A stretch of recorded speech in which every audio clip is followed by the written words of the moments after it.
اعوذ باللہ من الشیطان الرجیم بسم اللہ الرحمن الرحیم یا ایہا الذین آمنوا اذا قمتم الی الصلاۃ فاغسلوا وجوہکم وایدیکم الی المرافق وامسحوا برؤوسکم وارجلکم الی الکعبین۔ سورہ مائدہ کی آیت نمبر 6 میں اللہ سبحانہ و تعالی ارشاد فرماتا ہے کہ یا ایہا الذین آمنوا، اے ایمان والو، اذا قمتم الی الصلاۃ، جب تم نماز کے لیے کھڑے ہو، فاغسلوا وجوہکم وایدیکم الی المرافق، تو اپنے چہرے کو اور اپنے ہاتھوں کو جو ہے وہ کونیوں تک دھو لو، فامسحوا برؤوسکم، اپنے سروں کا مسح کرو، وارجلکم الی الکعبین، اور اپنے پاؤں کو دھو لو یا اپنے پاؤں کا مسح کرو، اس اختلاف کے ساتھ جو اہل سنت اور اہل تشیع کے اندر پایا جاتا ہے۔ وَإِن كُنتُمْ جُنُبًا فَطَّهَّرُوا، اور اگر تم حالت جنابت میں ہو تو تم اپنے آپ کو نہا کر پاک کر لو، اگر تم مریض ہو، اگر تم حالت سفر میں ہو، اگر تم رفع حاجت کے بعد یا اپنی عورتوں کے پاس گئے ہو تو تمہیں پانی اگر نہیں ملتا، فَتَيَمَّمُوا صَعِيدًا طیباً، تو پاک جگہ کے اوپر جو ہے تم تیمم کرو، فامسحوا بوجوہکم وایدیکم منہ، اور تم مسح کرو اپنے چہروں کا اور اپنے ہاتھوں کا۔ یہ قرآن مجید کی آیت جو ہے بنیادی طور پر وضو اور غسل کے جو اسلامی آداب ہیں اور اسلامی لحاظ سے ہم پر اس کو فرض کیا گیا ہے نماز سے پہلے، وہ اس کی تفصیلات جو ہے اس آیت کے اندر بیان کی گئی ہیں۔ اس میں بہت سے اہم نکات ہیں جس کے اوپر توجہ کرنے کی ضرورت ہے۔ پہلی بات تو یہ کہ جب ہم وضو کی بات کرتے ہیں، جب ہم غسل کی بات کرتے ہیں، جب ہم تیمم کی بات کرتے ہیں، تو اس کے دو پہلو ہیں۔ ایک اس کا ظاہری پہلو ہے اور ایک اس کا روحانی یا اسپریچول آسپیکٹ ہے۔ جو ظاہری پہلو ہے اس میں ہم میڈیکل سائنس کے کانٹیکسٹ میں بات کر سکتے ہیں۔ ہم یہ بات کر سکتے ہیں کہ وضو جو ہے وہ ہاتھ اور پاؤں اور چہرے کا دھونا یہ کیوں اتنا اہم ہے، اور میڈیکلی ہمارے پاس بہت سے شواہد ایسے موجود ہیں کہ یہ انسان کی ہیلتھ کے لیے اور انسان کی صحت کے لیے بہت زیادہ مفید ہیں۔ اسی طرح میڈیکل سائنس نے آج اس بات کو بھی پروف کیا ہے کہ انسان کا بنیادی طور پر جو اعصابی نظام ہے، یہ جو وضو ہے یا چہرے اور ہاتھ کا دھونا جو ہے، یہ پانی کا استعمال جو ہے، یہ انسان کے جو نروس سسٹم ہے اس کو متوازن رکھنے میں اس کا بہت اہم کردار ہے۔ خاص طور پر ہم اگر نروس سسٹم جو ہے وہ اس کو تھوڑا سا ایویلویٹ کریں تو اس میں سمپیتھیٹک نروس سسٹم ہے اور پیرا سمپیتھیٹک نروس سسٹم ہے۔ یہ دونوں جو سسٹم ہے یہ مل کر انسان پر جو ہے وہ انسان کی پوری باڈی کے نروس سسٹم کو کنٹرول کرتے ہیں۔ خاص طور پر جو سمپیتھیٹک نروس سسٹم ہے، یہ جب انسان اسٹریس کی حالت میں ہوتا ہے تو اس کو فزیکلی یا فزیولوجیکل جو ایفیکٹس ہیں اس کو روکنے کے لیے یہ والا جو نروس سسٹم کا پارٹ ہے یہ انسان کا کردار ادا کرتا ہے، اور ان دونوں کے اندر اگر بیلنس ختم ہو جائے تو پھر انسان جو ہے وہ اس کو شدید قسم کے جسمانی اور روحانی لحاظ سے جو ہے وہ نقصان ہوتا ہے۔ لہٰذا یہ وضو خاص طور پر اس کو بیلنس کرنے میں، انسان کے اعصاب کو متوازن کرنے میں بنیادی کردار ادا جو ہے وہ کرتا ہے۔ اس کے علاوہ بھی آج کل جو بڑی دلچسپ چیز ہے، اگرچہ مجھے اس کے اوپر بات نہیں کرنی، ظاہر ہے کہ اس کے اوپر بات کسی ایک ڈاکٹر کو کرنی چاہیے، لیکن یہ چیزیں جو عام طور پر ہمارے علماء نے بھی جس کی طرف اشارہ کیا ہے اور ظاہراً جو ہم میڈیکل سائنس میں دیکھتے بھی ہیں، وہ یہ کہ واقعاً انسان جو ہے وہ بہت ہی مشکل ہو جاتا ہے کہ اس کو یاد رہے کہ اس کو اپنے ہاتھوں کو خاص طور پر دھونا چاہیے اور جراثیم سے پاک کرنا چاہیے، اس لیے کہ جتنے بھی اس وقت انسان کو بیماریاں ہیں اس میں زیادہ تر تعلق یہی ہے کہ یہ جب انسان مختلف جگہ پر اپنا ہاتھ لگاتا ہے، یا انسان کا ہاتھ پولیوٹیڈ ہوتا ہے، یا انسان کا جسم جو ہے وہ جو ہے وہ پاک نہیں ہوتا، تو اس کے نتیجے میں جو بیکٹیریاز ہیں، یہ جو جراثیم ہیں، وہ یا منہ کے ذریعے سے یا اسکن کے ذریعے سے جو انسان کے اندر جاتے ہیں اس کو نقصان پہنچاتے ہیں۔ تو اصل چیز یہ ہے کہ آج کل تو یہاں پر خاص طور پر یورپ کے اندر ہم یہ دیکھتے ہیں کہ ہر جگہ پر انہوں نے ایسا لیکوڈ رکھا ہوتا ہے کہ انسان جو ہے وہ قدم قدم پر اپنے ہاتھوں کو جو ہے اس کے ذریعے سے جراثیم سے جو ہے وہ پاک کر سکیں، اور جو ہے وہ تاکہ جو ہے اس کو اس حوالے سے نقصان نہ پہنچے۔ تو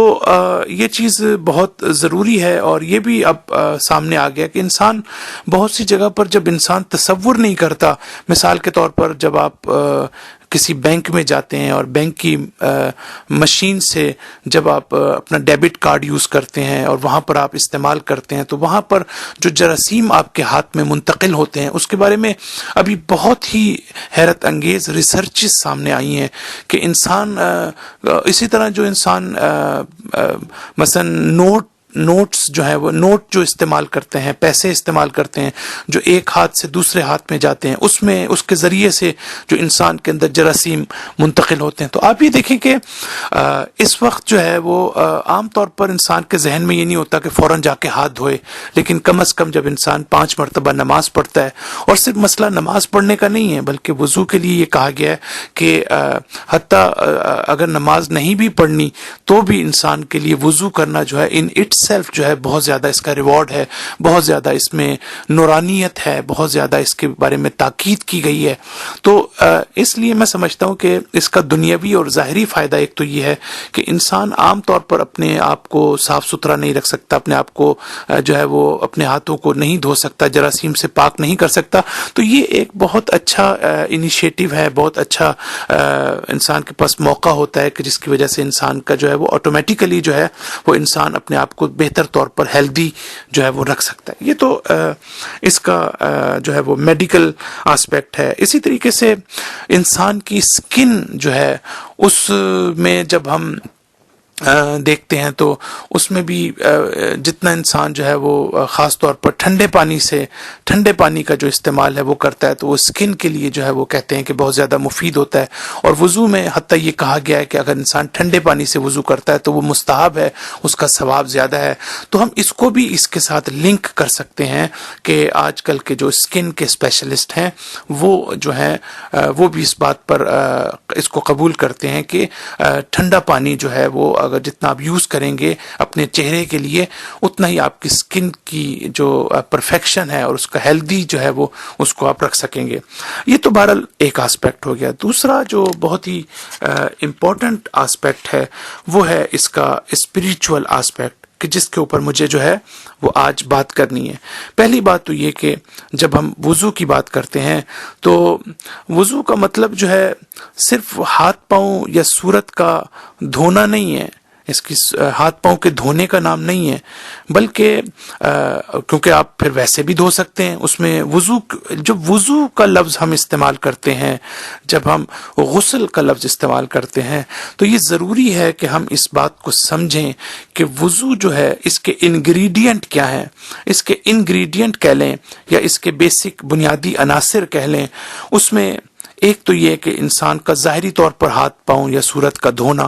لیکن دوسری چیز آپ دیکھیں کہ اس میں اللہ تعالیٰ نے مادی اور روحانی دونوں پہلوؤں کو کتنی خوبصورتی کے ساتھ جمع کیا ہے۔ ایک تو آپ کو ظاہر ہے کہ آپ نے پانی کا استعمال کرنا ہے، تو یہ تو سب کی سمجھ میں آتا ہے کہ آپ کو پانی سے ہاتھ پاؤں دھونا ہے، لیکن دوسری چیز جو اللہ نے رکھی ہے وہ ہے ایک مخصوص ترتیب کا ہونا۔ یعنی آپ یہ نہیں کر سکتے کہ آپ پاؤں پہلے دھو لیں یا اپنے ہاتھ پہلے دھو لیں، پہلے آپ کو اپنا چہرہ دھونا پڑے گا۔ یعنی اس کی ایک خاص ترتیب جو ہے وہ بیان کی گئی ہے. اور پھر صرف ترتیب نہیں ہے بلکہ اس کے اندر جو ہے وہ کنٹینیوٹی بھی ہونی چاہیے.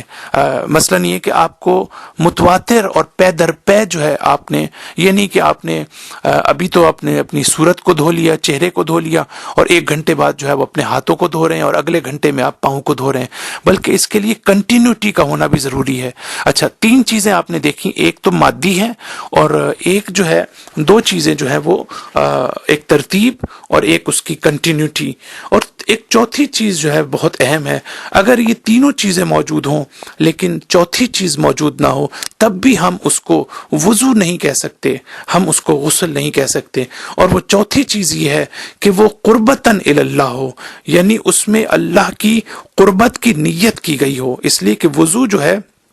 صرف ہاتھ پاؤں دھونے کا نام نہیں ہے بلکہ یہ ایک عبادت ہے. اور عبادت کی جب آپ تعریف کرتے ہیں تو عبادت کی تعریف میں سب سے اہم چیز یہ ہوتی ہے کہ اس میں قصد قربت پائی جاتی ہو، یعنی اس میں اللہ تعالیٰ کی قریب آنے کا انسان کے اندر مقصد جو ہے وہ بہت زیادہ اہم ہے. جب انسان کوئی عبادت انجام دیتا ہے، چاہے وہ نماز ہو، چاہے وہ روزہ ہو، چاہے وہ حج ہو، اس کے اندر سب سے اہم بات یہ ہے کہ انسان کا قصد قربت کرنا بہت ضروری ہے. یعنی میں اللہ کے اپنے آپ کو اللہ سے قریب کر رہا ہوں. اللہ سے قریب کرنے کا مطلب کیا ہے؟ اللہ سے قریب کرنے کا مطلب یہ ہے کہ اللہ تعالیٰ کے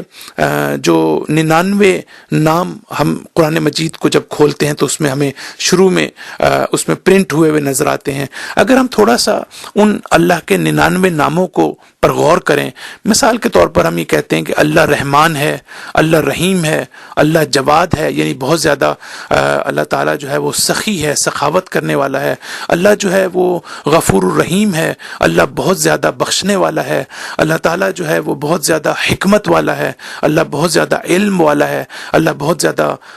رزق دینے والا ہے. یہ ساری صفات جو اللہ تعالیٰ کی ہیں، جب ہم کہتے ہیں کہ ہم اللہ تعالیٰ کی قربت حاصل کریں گے اس وضو کے ذریعے سے، اس غسل کے ذریعے سے، نماز کے ذریعے سے، حج کے ذریعے سے، تو اس کا مطلب یہ ہے کہ ہم اپنے آپ کو ان صفات کے قریب کریں گے، کیونکہ ڈائریکٹ ایکسیس ہماری اللہ کی ذات تک نہیں ہے. جو چیز ہمیں سمجھ میں آتی ہے وہ اللہ کی کوالٹیز ہیں، ایٹریبیوٹس ہیں اور اللہ کے نیمز ہیں. تو اس کا مطلب یہ ہے کہ جب ہم قصد قربت کرنا چاہتے ہیں تو قصد قربت یعنی اللہ کی قربت کا مطلب یہ ہوتا ہے کہ ہم ان صفات کو اپنے اندر پیدا کرنا چاہتے ہیں. یہ ہے اصل مقصد قربت کا. یعنی یہ کہ فرض کریں جب ہم کہتے ہیں کہ اللہ تعالیٰ جو ہے وہ بہت رحمان الرحیم ہے، تو اس کا مطلب یہ ہے کہ ہمیں اپنے اندر بھی اس رحمت کا جذبہ اپنے اندر بھی پیدا کرنا چاہیے، اور دوسرے انسانوں کے ساتھ ہمیں رحمت و شفقت کے ساتھ پیش آنا چاہیے. اللہ تعالیٰ کہتا ہے کہ میں اپنی صفات کو تمہارے اندر جو ہے وہ دیکھنا چاہتا ہوں. اللہ کہتا ہے کہ اگر میں غفور الرحیم ہوں، اگر میں بہت زیادہ بخشنے والا ہوں، تو تمہیں بھی اپنی پریکٹیکل لائف کے اندر بہت زیادہ بخشنے والا ہونا چاہیے، لوگوں کو معاف کرنے والا ہونا چاہیے، لوگوں کی غلطیوں کو معاف کرنے والا ہونا چاہیے. اللہ کہتا ہے کہ میں چاہتا ہوں کہ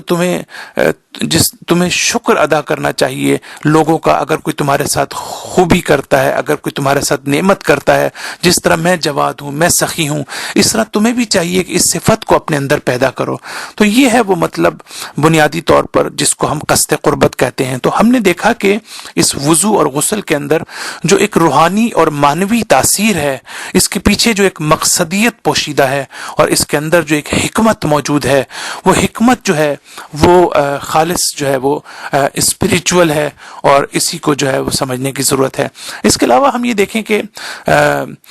ظاہری طور پر سر سے لے کر پاؤں تک جب ہم اپنے ہاتھ پاؤں اور سب کو دھوتے ہیں ترتیب کے ساتھ، تو اس میں ایک اسپریچول کنسیپٹ یہ آتا ہے کہ پروردگارہ ہم سر سے پاؤں تک تیری اطاعت کا اور تیری پیروی کا راستہ جو ہے ہم طے کریں گے، یعنی پورے وجود کے ساتھ، پوری کوشش کے ساتھ اور ہر لحاظ سے. تو یہ بھی ایک اس کے اندر جو ہے وہ نقطہ پائے جاتے ہیں. تو اب ایک اور چیز جو بہت سمجھنے کی ہے وہ یہ کہ قرآن مجید نے جہاں کہیں بھی مادی لحاظ سے اور میٹیریلسٹکلی اللہ تعالیٰ اپنے اپنی نعمتوں اور اپنی بلیسنگ کا جہاں پر ذکر کرتا ہے تو اللہ تعالیٰ کا بنیادی مقصد یہ ہوتا ہے کہ ہم مادی جو اپروچ ہے اس سے ہم اسپریچول اپروچ کی طرف آئیں، اور جس چیز کو اللہ تعالیٰ کہتا ہے یہ مادی لحاظ سے تمہارے لیے ایک نعمت ہے، اللہ کہتا ہے اسی طریقے سے معنوی اور روحانی لحاظ سے بھی تمہیں اس چیز کو اس سے کنیکٹ کرنا چاہیے۔ کیا مطلب اس کا؟ مطلب یہ کہ جب ہم وضو کرتے ہیں، جب ہم غسل کرتے ہیں تو ظاہر ہے کہ اس میں ایک بڑی خوبصورت نقطہ یہ ہے کہ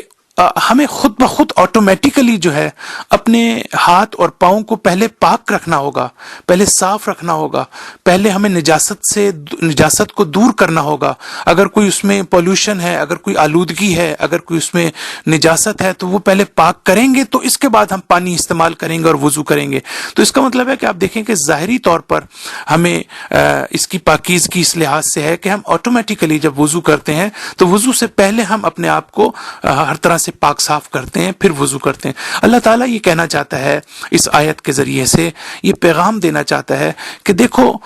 جس طریقے سے تمہیں ظاہری طور پر اپنے آپ کو آلودگی اور نجاست سے دور کرنے کی ضرورت ہے، اور وضو جو ہے اس میں مزید نورانیت پیدا کرتا ہے، اسی طریقے سے تمہاری جو روح ہے وہ بھی آلودہ ہو جاتی ہے، وہ بھی پولیوٹڈ ہو جاتی ہے، اس کو بھی ایک باطنی طہارت کی ضرورت ہوتی ہے، اس کو پیوریفیکیشن کی ضرورت ہوتی ہے، اس کو ریفائنمنٹ کی ضرورت ہوتی ہے، اس کو ڈیولپ کرنے کی ضرورت ہوتی ہے۔ تو اس پیوریفیکیشن کو اللہ کہتا ہے جس طرح میں تمہیں ایک تجربے سے گزار رہا ہوں اور تم ایکسپیرینس کر رہے ہو کہ تم کیسے اپنے آپ کو ظاہری طور پر پاک و پاکیزہ رکھو، میں چاہتا ہوں کہ صرف تم اپنے آپ کو ظاہر تک مت رکھو بلکہ باطنی لحاظ سے بھی تمہیں چاہیے کہ تم جو ہو اپنی روح کو بھی اسی طرح پاک و پاکیزہ رکھو جیسے تم اپنے جسم کو اور اپنے بدن کو جو ہے وہ پاک و پاکیزہ رکھتے ہو۔ اگر ہم قرآن کی آیتوں کو دیکھیں تو اللہ تعالیٰ جہاں ظاہری طور پر ہمیں کوئی عمل انجام دینے کو کہتا ہے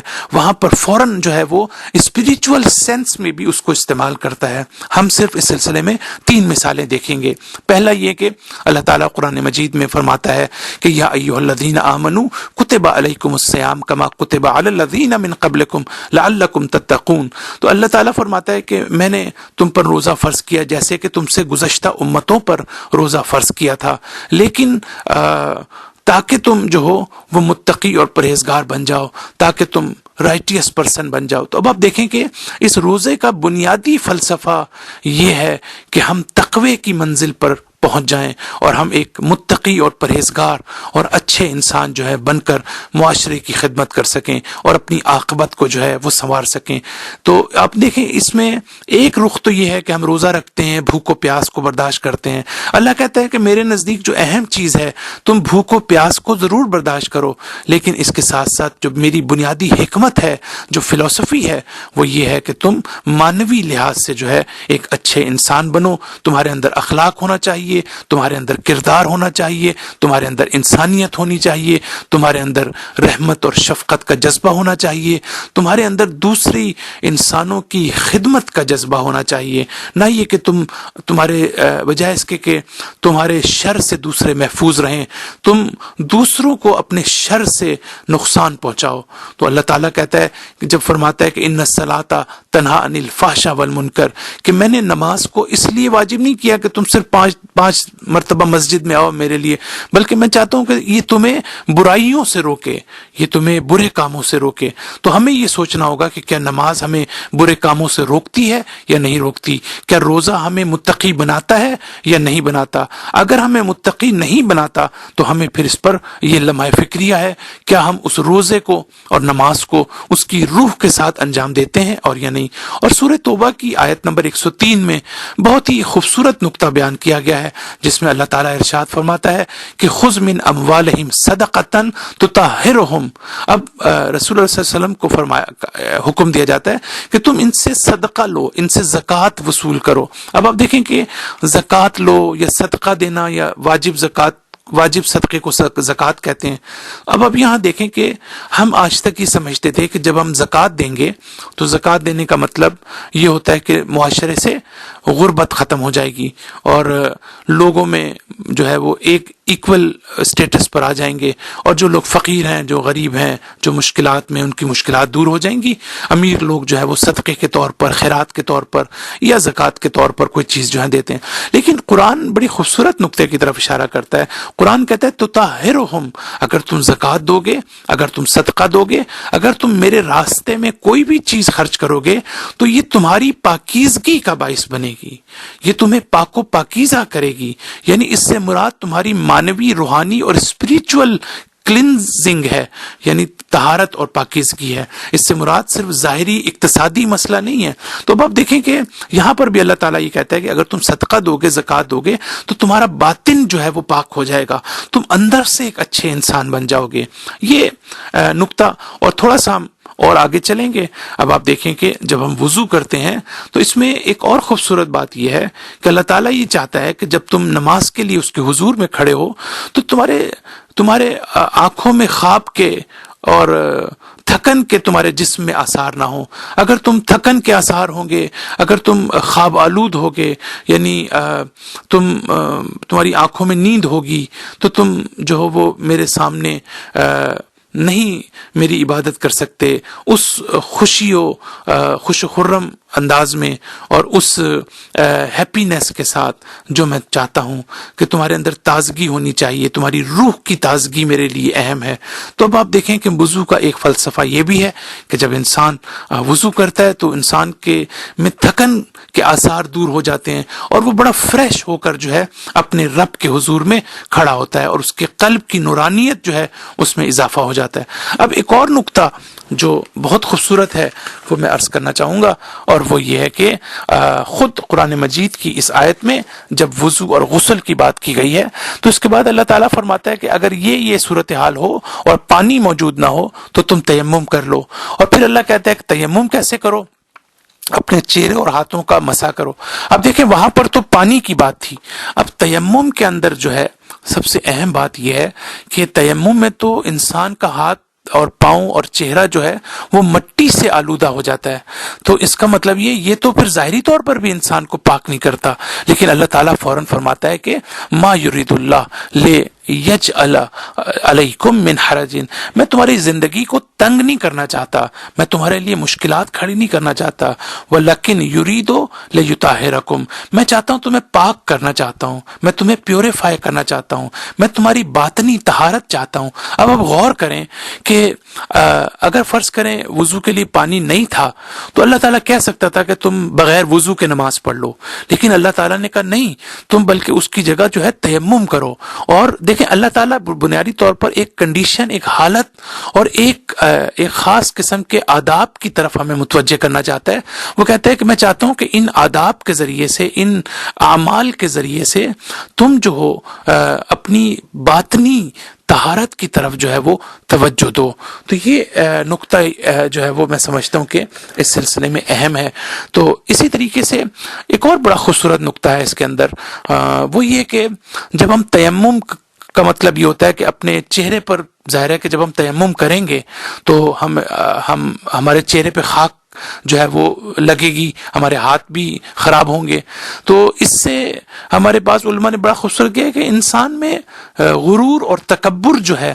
وہ ختم ہو جاتا ہے۔ یہ جو انسان بہت پراؤڈ ہوتا ہے، یہ جو انسان میں تکبر آ جاتا ہے، یہ جو انسان میں غرور آ جاتا ہے، یہ جو انسان اپنے علاوہ کسی کو دیکھتا نہیں ہے اور دوسروں کو انسلٹ سمجھتا ہے، دوسروں کو چھوٹا سمجھتا ہے، دوسروں کی تحقیر کرتا ہے، دوسروں کی انسلٹ کرتا ہے، اللہ تعالیٰ کہتا ہے، گویا یہ پیغام دینا چاہتا ہے کہ دیکھو تم جب تیمم کرو گے تو تمہارے اندر جو یہ غرور اور تکبر کی طاقت ہے یہ خود بخود جو ہے وہ ختم ہو جائے گی۔ اس کے علاوہ حدیث میں 3 چیزوں کا اضافہ کیا گیا ہے، میں 3 چیزوں کی طرف اشارہ کروں گا اور اپنی گفتگو کو ختم کروں گا۔ ایک تو یہ کہ حضرت صلی اللہ علیہ وآلہ وسلم فرماتے ہیں کہ وضو کرنے سے تمہاری عمر میں اضافہ ہوگا، اگر تم وضو کرو گے تو تمہاری عمر جو ہے وہ زیادہ ہو جائے گی۔ دوسری حدیث میں فرماتے ہیں کہ اس سے تمہاری غربت کا خاتمہ ہوگا، اگر تم وضو کرو گے تو اس سے تمہاری اکنامیکل کنڈیشن پر بھی اثر پڑے گا۔ اور تیسری حدیث میں بڑی خوبصورت بات کی گئی ہے، آپ فرماتے ہیں کہ اگر تم تم وضو کرو گے تو اس سے تمہارا غم و غصہ جو ہے وہ دور ہو جائے گا. میرا خیال ہے کہ اس کو ہم میڈیکل پوائنٹ آف ویو سے بھی ریلیٹ کر سکتے ہیں کہ جس میں ہم نے پہلے بات کی تھی کہ یہ انسان کے اعصاب کو کنٹرول کرنے کا باعث بنتا ہے جب انسان وضو کرتا ہے. تو اس کا مطلب ہے جب انسان کے اعصاب کنٹرول میں ہوں گے، جب انسان کے جذبات کنٹرول میں ہوں گے، جب ہر چیز انسان کی عقل کی کنٹرول میں ہوگی تو پھر اس کے اندر غم اور غصہ جو ہے وہ خود بخود ختم ہو جائے گا. تو یہ بھی وضو کے جو ہے یہ بہت اہم اسپریچول آسپیکٹس ہیں کہ جن کو سمجھنے کی ضرورت ہے. والسلام علیکم ورحمۃ اللہ وبرکاتہ.